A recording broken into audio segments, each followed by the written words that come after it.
WRKO Boston, the talk station. WRKO First News at 8:59. Good morning. I'm Chris Barnes, and the Boston temperature is 69 degrees.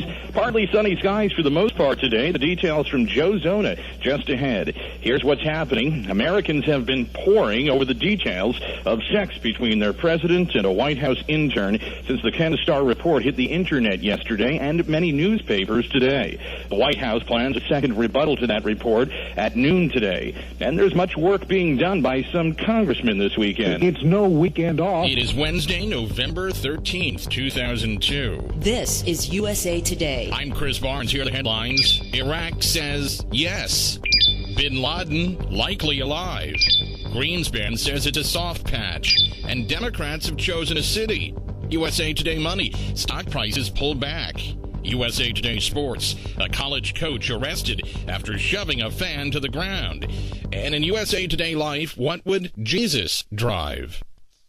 Now our front page. Iraq says it is choosing the path of peace and is accepting the resumption of UN weapons inspections. And this is a part of our policy vis-a-vis to protect. Fox News Radio, I'm Chris Barnes. Olive branching by North Korea, just ahead of a visit to the Korean Peninsula by America's new Secretary of State. The communist government's number 2 saying it's ready to improve relations with, quote, friendly countries. This also comes amid reports the North is preparing another long-range missile test. Secretary Hillary Clinton today heads on an Asian trip that will take her to South Korea, as well as Japan, Indonesia, and China. Speaking of China, it's plan. not As expected, it was approved. The price tag now at $787 billion. Live in Washington, Fox Radio's Chris Barnes. Well, like last time, Ken, it passes the House without a single Republican yes vote. Because we've really been not given any input into the finished product. Republican Joe Barton there. Yes votes did include 3 of 11 Democrats who'd voted no last time, but 7 Dems again voted no, some of them angry they didn't get 48 hours to study it, as House rules require. Nevertheless, Majority Chief Steny Hoyer promising millions and millions and millions of people will be helped. The Senate's expected to pass the big measure tonight. Ken? Chris, thanks. A small community that will forever have a...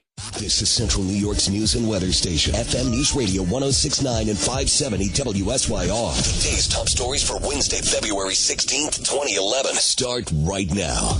A house fire just extinguished in Syracuse, and Burdick buys Brazil. Good morning. At 6 o'clock, I'm Chris Barnes. WSYR traffic and weather together on the 10s. Here's Kathy Denman. Well, roads are clear and dry this morning, so that won't be affecting our morning commute. Traffic still on the right side. News, traffic, weather, and sports. This is WNEW News Radio 99.1. You give us 22 minutes. We'll give you the world. 10 o'clock and 46 degrees in Baltimore, 47 in downtown D.C. on this Wednesday, Thanksgiving Eve, November 25th. Good morning. I'm Chris Barnes. Here's what's happening. Okay, stop me if you've heard this before. It's one of the busiest travel days of the... Okay, you already heard it. With that in mind, we're going to hear how things are on our area roads and highways, as well as at the airports. The Redskins are going to play abroad next season. And the latest on the tensions in Chicago after a video of a police shooting of a teen last year is made public.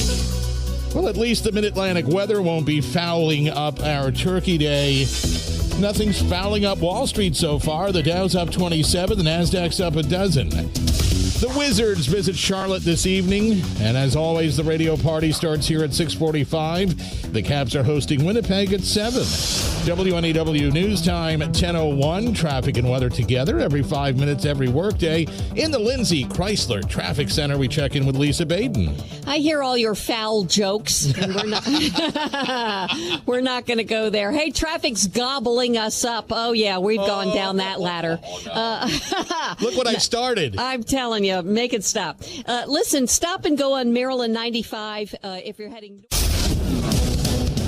This is the Blaze Radio News. I'm Chris Barnes. The administration still trying to change minds on Capitol Hill about the Iranian nuclear deal. There are conclusions that have been drawn that just don't match with the reality of what this deal sets forth. Secretary of State John Kerry claiming that that deal will make the world safer, but most Republicans and some Democrats not convinced. Even this Democrat saying he's amazed the White House would tout a deal with a nation whose supreme leader still openly threatens Israel and the U.S. How can we trust Iran when this type of thing happens. New York Congressman Eliot Engel, Republican candidate Mike Huckabee saying people from both sides of the abortion issue should be horrified by the latest video that claims to show Planned Parenthood talking about the sale of tissue from aborted fetuses. He tells Fox News, in addition to defunding Planned Parenthood, he thinks it's time to start calling abortion genocide. This is news on the Blaze Radio Network. From the Breeze Newsroom, here's Chris Barnes. Good morning and welcome to a Friday morning. It's the 16th day of February. Sally says we'll have some sunshine, also some cold temperatures today, temps topping off in the 20s, and we'll hear more from Sally about the weekend weather just ahead. Topping our news this time around, Arabella's restaurant in Sheboygan struck by fire last evening. That restaurant at the corner of 8th and Indiana apparently was damaged by a fire that began in a stove. Police getting the first call about it at about 6:30 last evening. USA Radio News with Chris Barnes. Breaking news is at least 3 people are hurt after a shooting near the National Security Agency building at Fort Meade in Maryland. Reports are the injuries do not appear to be life-threatening, and a shooter is in custody. The report adds that 1 police officer is among those injured. In Chicago, the mayor, Rahm Emanuel, reacts to news that a commander of the police department, 53-year-old Paul Bauer, was shot and killed while off duty yesterday, but responding to a radio call about a suspect that just happened to be in his vicinity at the time. And love his courage on behalf of all of us, something he gave every day for 31 years. Bauer confronted the suspect, and the suspect shot him multiple times. Bauer died at a hospital a short time later. The 44-year-old gunman's in custody. And this is USA Radio News.